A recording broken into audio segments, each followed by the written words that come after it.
Hello everyone, welcome back to Pathshala. Last class में science का class 10 का बायोलॉजी का चैप्टर लाइफ प्रोसेसेस के बारे में डिस्कस कर रहे थे और उसमें लास्ट क्लास में हम डिस्कस कर रहे थे that is sunlight is essential for the process of photosynthesis. उसके हमने ऊपर एक एक्सपेरिमेंट किया था, ठीक है। तो उसको आगे फर्दर कंटिन्यू करते हुए तो इस वीडियो के अंदर हम देखेंगे दैट इज नेक्स्ट हमारा क्या था, फोटोसिंथेसिस के लिए चार चीजों की रिक्वायरमेंट है, that is sunlight, chlorophyll, carbon dioxide and water.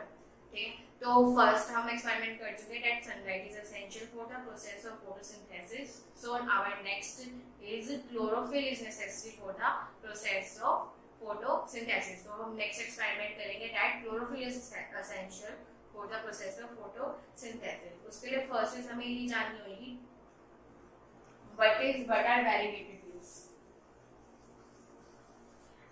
तो अब हम इसमें जानते हैं कि वैरीगेटेड, सबसे पहले तो वैरीगेटेड लीव्स क्या होती है। तो वैरीगेटेड लीव्स को एक चीज याद रखना, leaves that are partly white and partly green in colours. ठीक है, ऐसी लीव्स जो आधी वाइट कलर की और आधी ग्रीन कलर की हो, that are known as variegated leaves. ठीक है, तो ये वाली लीव्स हमें चाहिए बेसिकली क्लोरोफिल के एक्सपेरिमेंट को कैरी आउट करने के लिए। ठीक है, इसका बेस्ट एग्जांपल ये है कॉलियर्स। कॉलियर्स एक ऐसा प्लांट है या कॉटन ऐसे प्लांट है जिनकी हमें वैरीगेटेड लीव्स मिल सकती है। ठीक है, तो तुम वहां से ऐसी लीफ ले सकते हो।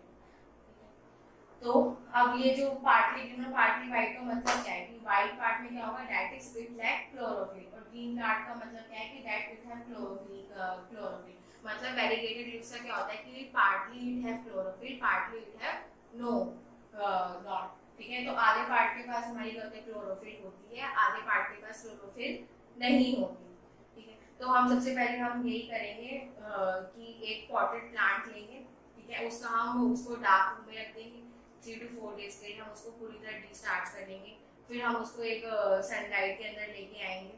ठीक है, 3 to 4 डेज के लिए। फिर हम उसमें से एक लीफ को ऐसे प्लग करेंगे, सेम एक्सपेरिमेंट था जैसे हम लास्ट वाला कर रहे थे।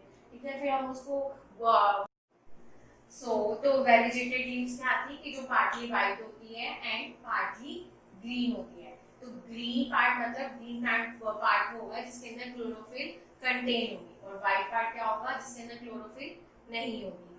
ठीक है, तो इसके लिए भी हमें सबसे पहले जो वैरीगेटेड लीव्स होते हैं ना, बेसिकली कॉटन प्लांट या कॉलियस प्लांट के अंदर मिल जाएगी। ठीक है, तो हमें ऐसे लेना है, पॉटेड प्लांट लेना है, किसका, कॉटन का या किसी का भी लो। कॉटन का अपने पॉटेड प्लांट ले लिया। ठीक है, उसको वही हम डार्क रूम में रखेंगे 3 to 4 डेज के लिए। ठीक है, क्यों, क्योंकि हमें उसकी जो क्लोरोफिल कंटेंट है उसको डिस्चार्ज करना होगा। क्लोरोफिल कंटेंट को हमें उसका डिस्चार्ज करना होगा। मैं कह रही थी चली जाओ, मैं 14 मिनट बाद वापस बुला लूंगा, तो बोलना। क्लोरोफिल कंटेंट हमें उसका डिस्चार्ज करना होगा। ठीक है, हमने क्लोरोफिल कंटेंट उसका डिस्चार्ज कर लिया, उसके बाद हम उसको वापस उसको सनलाइट में रखेंगे। ठीक है, सनलाइट में रखने के बाद फिर 3 to 4 डेज के लिए सनलाइट में रखना, ताकि पूरा का पूरा फोटोसिंथेसिस का प्रोसेस है या जो भी उसको प्लांट को स्टार्च बनाना था वो बना लिया। ठीक है, फिर ऐसे ही हम उसकी लीफ को प्लक आउट करेंगे। ठीक है, प्लक आउट करने के बाद वही हम सेम प्रोसेस उसको बॉइलिंग वाटर में डालेंगे। बॉइलिंग वाटर में क्यों डालना है, ताकि हम उसकी सेल मेम्ब्रेन्स को बाहर निकाल सके और वो जो स्टार्च के लिए मोर परमिएबल हो जाए। ठीक है, उसके बाद हम उसको किसमें, बॉइलिंग अल्कोहल के अंदर रखेंगे। ठीक है, बॉइलिंग अल्कोहल में रखने से क्या होगा, हम उसका क्लोरोफिल पिगमेंट बिल्कुल रिमूव कर देंगे। तो now we get leaf which are colourless. ठीक है, उसका जो पूरा का पूरा जो क्लोरोफिल पिगमेंट है ना, वो हमने उसका पूरा का पूरा रिमूव कर दिया। ठीक है, उसके बाद हम नेक्स्ट स्टेप में जब देखेंगे, जब हम इसको पैकेट डिश में हमने इस लीफ को रखा, कलरलेस लीफ को, और जब हम इसमें आयोडीन सॉल्यूशन डालने गए। ठीक है, हमने क्या किया इसके अंदर, जब हम इसमें आयोडीन सॉल्यूशन डालने गए तो वी विल फाइंड आउट कि जो क्या कहते हैं ब्लू ब्लैक कलर होगा ना, वो सिर्फ इसी से होगा जहाँ पे उसने स्टार्च बनाया था, यानी कि जहाँ पे क्लोरोफिल पिगमेंट प्रेजेंट था ना, या जो जिस पार्ट में क्लोरोफिल प्रेजेंट है या जो पार्ट उसका ग्रीन था ना, सिर्फ यही पार्ट उसका किसमें टर्न हुआ, ब्लू एंड ब्लैक में। और ब्लू एंड ब्लैक में क्यों टर्न हुआ था, क्योंकि starch is formed to iodide solution and turns blue and black in color। Leaf के इसी पार्ट में क्या बनाया था, सिर्फ स्टार्च। लीफ में सिर्फ इसी पार्ट में क्या बना है, स्टार्च, जिसकी वजह से वो क्या हुआ, ब्लू और ब्लैक सॉल्यूशन में वो टर्न हो गया। ठीक है, बट जो ये वाला पार्ट था, ठीक है, ये कलरलेस था। ठीक है, इसमें कोई भी चेंजेस नहीं आए। ठीक है, ये कलरलेस है, जो पेल कलर था इसका वैसा का वैसी रहा, इसमें कोई भी कलर चेंज नहीं आया। तो इससे हमें क्या पता चला कि डायरेक्टली जो व्हाइट पार्ट था वेजिटेटिव लीफ का व्हाइट पार्ट, उसके अंदर क्लोरोफिल नहीं था, तो वहां पे क्या हुई, फोटोसिंथेसिस की प्रोसेस नहीं हुई या वहां पे स्टार्च की फॉर्मेशन नहीं हुई। पर in comparison to green part जहाँ पे क्लोरोफिल पिगमेंट प्रेजेंट था, वहां पे बकायदा फोटोसिंथेसिस का प्रोसेस हुआ है, स्टार्च बना है, तभी ये वाला पार्ट है वो ब्लू और ब्लैक कलर में चेंज हुआ। तो दैट वी गेट कि that chlorophyll is necessary for the process of photosynthesis. ठीक है, तो इस एक्सपेरिमेंट से हमें पता चला कि क्लोरोफिल एसेंशियल होता है फोटोसिंथेसिस के प्रोसेस के लिए। ठीक है, तो अब फोटोसिंथेसिस के बाद हमारा नेक्स्ट आता है कार्बन डाइऑक्साइड। ठीक है, तो how plant obtain carbon dioxide, कि कार्बन डाइऑक्साइड प्लांट को मिलती कैसे है, ऐसी क्या चीज है जिससे प्लांट को कार्बन डाइऑक्साइड मिलती है। ठीक है, तो इसके लिए ना तुम्हें एक चीज याद रखनी होगी, ये डायग्राम है।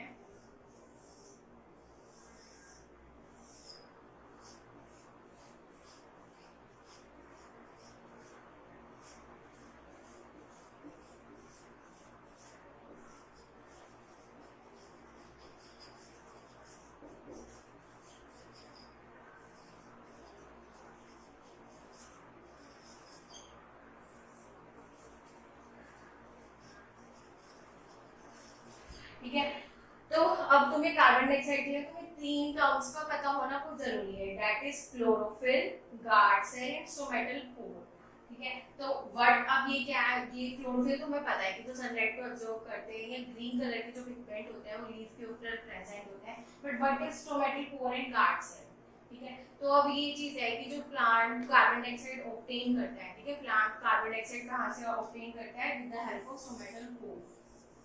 ठीक है, उसकी लीव्स के अंदर ये जो स्टोमेटल पोर होते हैं, जो स्टोमेटा होता है, ठीक है, इसकी हेल्प से प्लांट का ऑब्टेन करता है कार्बन डाइऑक्साइड या एयर से वो कार्बन डाइऑक्साइड को कैरी आउट करता है या लेता है, और इसकी हेल्प से और इसी से ऑक्सीजन को रिलीज करता है during the process of photosynthesis, photosynthesis के दौरान। ठीक है, अब ये जो स्टोमेटल पोर है, ठीक है, मतलब कि क्या होगा, massive amount of gases exchange, maximum amount of gases exchange होगा वो स्टोमेटल पोर के अंदर होगा। ठीक है, तो मैक्सिमम अमाउंट ऑफ CO2 और ऑक्सीजन का जो एक्सचेंज का जो टेक प्लेस होगी वो स्टोमेटल पोर के अंदर होगा। ठीक है, तो अब आता है stomatal pore is that is in which massive amount of gases exchange take place या plant obtain carbon dioxide from with the help of stomatal pore. ठीक है, ये बेसिकली एक माइक्रोस्कोपिक स्ट्रक्चर है अगर हम देखा जाए तो किसी लीफ का। ठीक है, और ये गार्ड सेल। ठीक है, अब गार्ड सेल का बेसिकली फंक्शन होता है गार्ड से नाम दे रहा है टू गार्ड। ठीक है, तो ये क्या करते हैं, बेसिकली स्टोमेटल पोर को क्या करते हैं, गार्ड।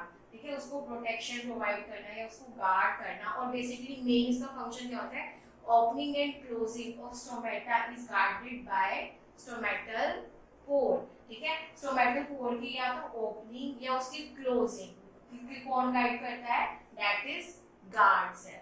अब क्वेश्चन आता है ये क्या ओपनिंग एंड क्लोजिंग की क्या बात हो रही है, क्या कि स्टोमेटल पोर कभी ओपन हो रहा है कभी क्लोज हो रहा है।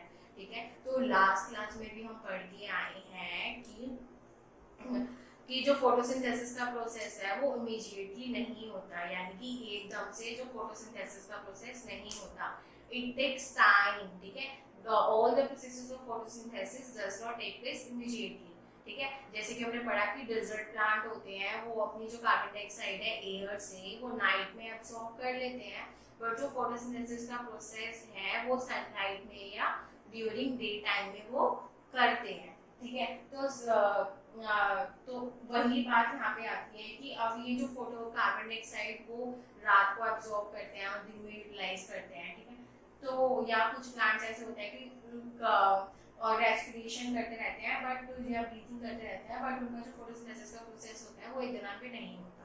ठीक है, तो वो सब ऐसा कैसे होता है, क्यों, क्योंकि स्टोमेटल पोर की पर्टिकुलर टाइमिंग होती है, जब प्लांट को नीड होती है ना वो तभी अपने स्टोमेटा को ओपन रखता है, और जब उसको नीड नहीं होती वो स्टोमेटा को क्लोज कर देता है। दैट इज द ओपनिंग और क्लोजिंग स्टोमेटा तभी, या ओपनिंग स्टोमेटा तभी ओपन रहेगा जब उसको फोटोसिंथेसिस का प्रोसेस करना होगा, या जब उसको कार्बन डाइऑक्साइड की जरूरत होगी, या उसको गैसेस एक्सचेंज करना हो। वो प्लांट पे डिपेंड करता है, ठीक है, कब उसको स्टोमेटा अपना ओपन चाहिए, कब उस स्टोमेटा उसको अपना क्लोज चाहिए, ठीक है। तो अब हमने एक स्टेप पढ़ा था कि जो वाटर होता है, वाटर प्लांट को चाहिए अपनी guard cell, water guard cell को चाहिए, ठीक है, मतलब कि फोटोसिंथेसिस के प्रोसेस के लिए हमें क्या चाहिए, वाटर, ठीक है। अब ये जो वाटर कहाँ एब्जॉर्ब होते हैं, गार्ड सेल, ठीक है। तो गार्ड सेल क्या करते हैं, वाटर को एब्जॉर्ब करते हैं और ठीक है ये वाइड हो जाते हैं, ये एक्सपेंड हो जाते हैं, ठीक है। तो गार्ड सेल क्या करेंगे, हमारे एक्सपेंड हो जाएंगे, गार्ड सेल एक्सपेंड हो जाएंगे तो वो क्या करेंगे, स्टोमेटा होगा ना, उसको पूरा ओपन कर देंगे, ठीक है। स्टोमेटा बिल्कुल वाइड हो जाएगा, ठीक है, उसको पूरा स्पेस मिल जाएगा, जिसकी वजह से क्या करेगा, मैसिव अमाउंट में वो कार्बन डाइऑक्साइड को एब्जॉर्ब कर लेगा, ठीक है।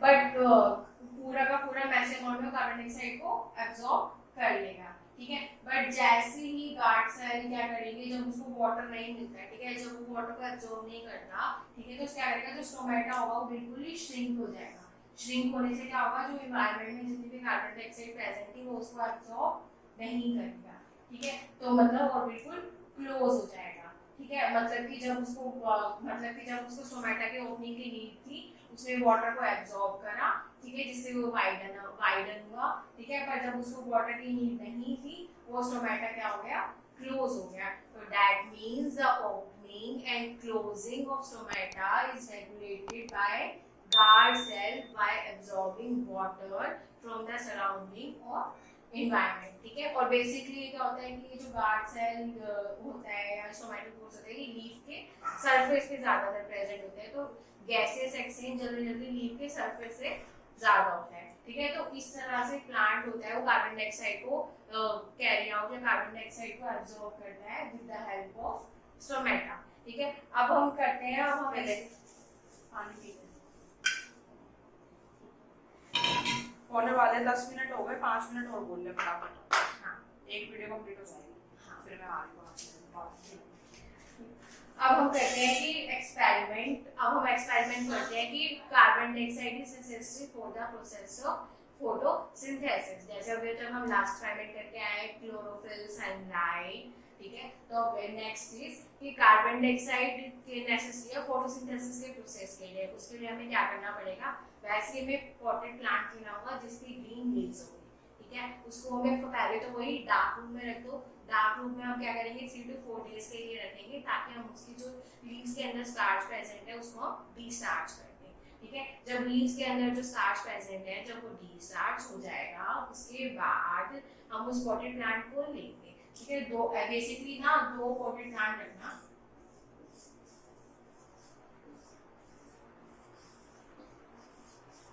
ठीक है, 2 पॉटेड प्लांट। अब इन दोनों पॉटेड प्लांट में जो लीव्स होंगे ना, हमने क्या कर लिया है, डिस्टार्च, ठीक है, इनमें कोई भी स्टार्च प्रेजेंट नहीं है, ठीक है। तो अब ये है हमारा A और ये है B, ठीक है।